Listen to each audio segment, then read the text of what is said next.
اور سب سے پہلا سوال یہ جو فائنینسنگ گیپ کا ایکسٹرنل فائنینسنگ گیپ کی ایک خبر سامنے آئی ہے، کیا آپ سمجھتے ہیں کہ یہ آئی ایم ایف معاہدے پہ کچھ نیگیٹو ایسپریشنز کاسٹ کر سکتی ہے، کوئی نیگیٹو امپیکٹ اس کا پڑ سکتا ہے، یا آپ سمجھتے ہیں کہ پاکستان تھرو ہو سکتا ہے اس میں سے؟ شکریہ سب سے پہلے تو، اور مینی کنگریچولیشنز، آپ نے جو نیا اسائنمنٹ، نیا چینل جوائن کیا، ہماری طرف سے آپ کو بہت نیک تمنائیں۔ بہت شکریہ۔ اچھا، میں تھوڑا سا غریدہ اس کو الگ طریقے سے دیکھتا ہوں۔ یہ جو اسٹینڈ بائی ایگریمنٹ تھا، یہ آپ کو پتا ہے بالکل لاسٹ منٹس یا لاسٹ آورز میں جو ہے پی ڈی ایم کو ملا تھا، 30 جون کے لگ بھگ، بالکل جب پروگرام پرانا ختم ہو رہا تھا۔ تو اس وقت جب یہ پروگرام ملا تھا تو اس وقت یہ شرط رکھی گئی تھی کہ پروگرام شروع ہونے سے پہلے تمام اقدامات جو ہے حکومت کو پہلے سے کرنے پڑیں گے۔ تو آپ کو یاد ہوگا کہ وہ اسحاق ڈار صاحب نے آخری ہفتے میں بجٹ سپیچ چینج کی تھی، نئے ٹیکسز لگائے تھے تنخواہ داروں پہ اور چیزوں پہ، پھر بجلی کی قیمتوں کا اعلان ہوا، اضافہ ہوا، روپے کی قدر میں گراوٹ ہوئی، شرح سود میں اضافہ ہوا، اس طرح کی 4-5 چیزیں کرائی گئی تھیں، اور کہا یہ گیا تھا کہ پھر 9 مہینے کا ہم پروگرام دیں گے اور یہ تمام اقدامات آپ پہلے کر لیں، اور پھر ان اقدامات کو آپ نے تبدیل نہیں کرنا، ان کے جو اس اقدامات کے بدلے میں پاکستان کے معاشی جو خسارے ہیں اس میں کمی آئے گی۔ اچھا، اور انڈرسٹینڈنگ یہی تھی، کیونکہ یہ حکومت نے جب جانا تھا تو کیئر ٹیکر نے آنا تھا، اور کیئر ٹیکر آپ کو پتہ ہے with all the authorities اس طرح نہیں کام کر سکتی جس طرح ایک منتخب حکومت کام کرتی ہے۔ تو ان کے اختیارات میں یعنی منی بجٹ لانا آسان کام نہیں ہے، یہ تبدیلیاں بڑی بڑی کرنا آسان کام نہیں ہے۔ تو اب ہمارا اگلا جائزہ ہے وہ نومبر میں ہے۔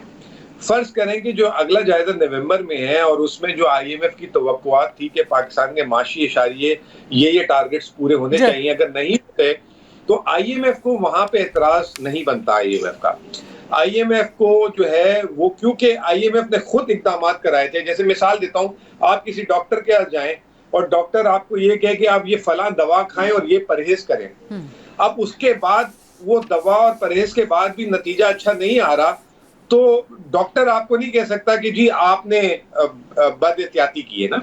تو اب آئی ایم ایف ہمارا جب ڈاکٹر بن گیا تھا اور آئی ایم ایف نے ہمیں ساری چیزیں دے دی تھی، اگر اس کے باوجود بھی نتیجہ صحیح نہیں آ رہا تو اس کا مطلب یہ ہے کہ آئی ایم ایف نے بھی ہماری معیشت کو صحیح طرح پرکھا نہیں۔ اور پھر آپ کی جو دوسرا سوال کا جواب ہے جو آپ نے بالکل اپنے ابتدائیے میں بھی کہا کہ پی ڈی ایم نے بھی اس پروگرام کو لینے کے لیے جلد بازی میں تخمینے دے دیے،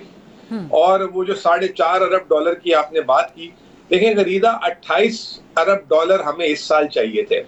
اور آئی ایم ایف پروگرام کے آنے کے بعد ہمیں صرف 5 ارب ڈالر ملے، باقی جو ہے 8 سے 10 ارب ڈالر ہمیں ہمارے دوست ممالک رول اوور کر دیں گے، یعنی کہ جو پرانا قرضہ دیا ہوا اس کو اس کی میعاد بڑھا دیں گے۔ جو 4.5 ارب ڈالر تھا وہ ہم نے مارکیٹ سے اٹھانا تھا، بانڈ کی شکل میں ہم نے اس کو کمرشل بینکوں سے۔ پاکستان کے معاشی اشاری اور رسک اتنا زیادہ ہے، اور پولیٹیکل رسک تو بہت زیادہ بڑھتا جا رہا ہے، خاص طور پہ اس بیک ڈراپ پہ بھی کہ الیکشن ہے نہیں ہے کیا ہو رہا ہے، تو اس کی وجہ سے پاکستان جو مارکیٹ سے پیسہ اٹھانا ہے وہ نہیں اٹھا پا رہا، اس کا ذکر آیا ہے۔ اور آئی ایم ایف میں سمجھتا ہوں کہ وہ اگر ہم پہ ڈالے گا تو وہ ناجائز کرے گا، حکومت کو اس میں بات کرنی بنتی ہے اور ان کو بتانا پڑے گا کہ بھائی اس میں ہمارا قصور نہیں ہے۔ آپ نے ہم سے کہا تھا کہ یقین دہانیاں کرائیں سعودی عرب کی، یو اے ای کی، وہ ہم نے کرا دی تھی اور وہ پیسے بھی آ گئے۔ باقی آپ نے کہا تھا کہ جب ہم پروگرام دیں گے تو یہ پیسے آئیں گے خود بخود، تو آپ نے غلط ایسٹیمیٹ کیا، اب آپ ہی ہمارے گلے پہ ڈال رہے ہیں ہاتھ، تو یہاں پہ تھوڑا سا ہمیں اپ رائٹ ہونا پڑے گا۔